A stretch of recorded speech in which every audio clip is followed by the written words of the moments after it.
Here's how to clean your Ninja Foodi Cold and Hot blender. The blender pitcher must be washed by hand. It cannot be washed in the dishwasher. When hand washing, always use a cleaning utensil with a handle to avoid direct contact with the blades. Limit water contact with the 6-prong connector at the bottom of the pitcher. Do not submerge or soak the pitcher at any time. This will permanently damage your product. The lid, center cap, and all accessories may be washed by hand or on the top rack of the dishwasher.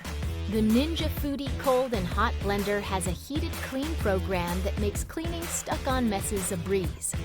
To use the clean program, first give the pitcher a rinse. Then add 24 ounces of water and 2 small drops of dish soap. Press clean, and a combination of heat and pulse patterns will effortlessly remove stuck-on messes. When the program is done, give the pitcher a final rinse and leave it upright to dry. For additional information on how to safely clean your Ninja Foodi Cold and Hot blender, refer to your included owner's guide.